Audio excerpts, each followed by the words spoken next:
মণিমালাস ব্লগে তোমাদের স্বাগত আর অনেক ভালোবাসা। আজকে আবার একটা নতুন ব্লগ ভিডিও নিয়ে তোমাদের সামনে চলে আসলাম। আমাদের মার্কেটিং মানেই হচ্ছে কাঁচরাপাড়া, কারণ আমাদের কাঁচরাপাড়াটাই কাছে হয়, সেই জন্য আমরা সব কিছু কেনাকাটা করার থাকলে কাঁচরাপাড়াতেই যাই। আর আমাদের এখান থেকে টুকিটাকি জিনিস কেনার হলে কিনি। তো দেখুন, আজকে শাড়ি কিনতে যাব বলে আমি নিজেও একটা শাড়ি পরে নিয়েছি। বুঝতেই পারিনি যে বাইরে কতটা ভিড় হবে। যাই হোক, তো আমি রেডি হয়ে নিলাম এখন।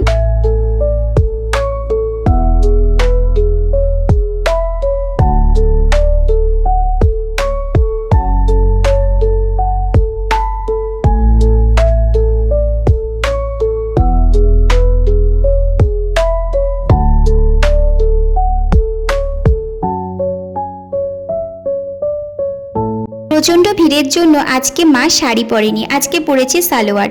হঠাৎ বাইরে এসে দেখছে যে নিজে ওড়নাটা আনতে ভুলে গেছে। আমাকে বলেছিল, আমি বার করে দিয়েছি, কিন্তু নিয়ে আসার সময় ভুলে গেছে। সেই জন্য ফট করে বিবেকানন্দ মার্কেট থেকে একটা 50 টাকা দামের ওড়না কিনে নিল। তো তারপর আমরা চলে গেলাম বিমল শাড়ি সেন্টারে।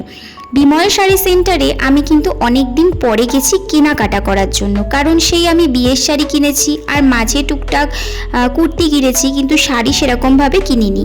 আর আমার ননদের বেনারসি শাড়িটাও কিন্তু এখান থেকেই কিনেছিলাম। তো দেখুন, আমরা গিয়ে যখন বললাম যে আমরা ঠাকুরকে পরাবো, তো সেরকম ব্রাইট কিছু শাড়ি দিতে, কাতান বেনারসি, তো ওনারা বেশ কিছু কালার এনেছেন। তো তার মধ্যে এই যে শাড়িটা আমি দেখাচ্ছি এখন, এই শাড়িটা এতটাই চোখে লেগে গেল যে বাকি আর শাড়িগুলোতে ফোকাসই করলাম না।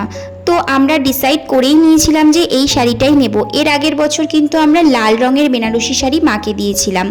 তো সেই জন্য আমরা ঠিক করলাম এবার একটুখানি পিঙ্ক শেডের মধ্যে শাড়ি দিলাম। তারপর আমরা পাশে আরও কিছু কম রেঞ্জের মধ্যে শাড়ি ছিল, এত চোখে লেগে গেল, তো আমরা সেখান থেকে আরও 4খানা শাড়ি কিনে নিলাম। তো এখানকার কালেকশন কিন্তু অসাধারণ, আর এদের বিহেভিয়ারও কিন্তু খুব ভালো। বিমল শাড়ি সেন্টার কাঁচরাপাড়া আপ প্ল্যাটফর্মের একদমই নিকটবর্তী। এরপর চলে গেলাম আমরা ছেলের জন্য চটি কিনতে পূর্ণিমা শু হাউসে। আসলে আমি যেখানেই কেনাকাটা করতে যাই সেখানে কিন্তু খুব যে জিনিস আমি বাছাই করে কিনি এরকম ব্যাপার নেই। হয়তো 5খানা জিনিস পছন্দ করলাম, তার মধ্যে যে কোনো একটা কি দুটো আমি নেব।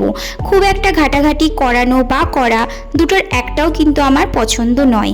তো আমি 3খানা বুট পছন্দ করেছিলাম, তার মধ্যে একটা নেব। তো এই দেখুন, ওকে যেটা পরাচ্ছে এটা আমার ভালো লেগেছে।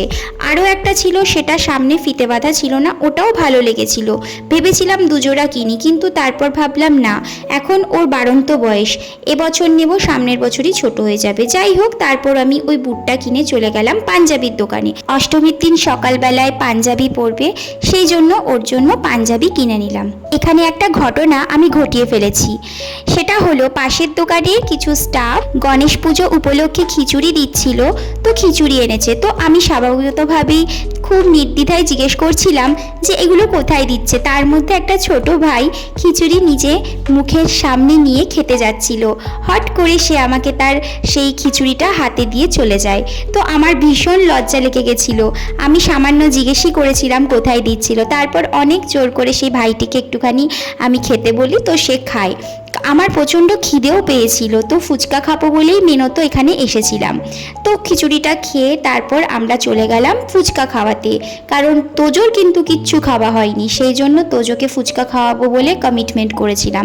তাই চলে গেলাম ফুচকার দোকানে। ও তো অধীর আগ্রহে দাঁড়িয়ে রয়েছে কখন ওকে একটা ফুচকা দেবে। ওর সাথে কিন্তু আমিও ফুচকা খেয়ে নিয়েছিলাম।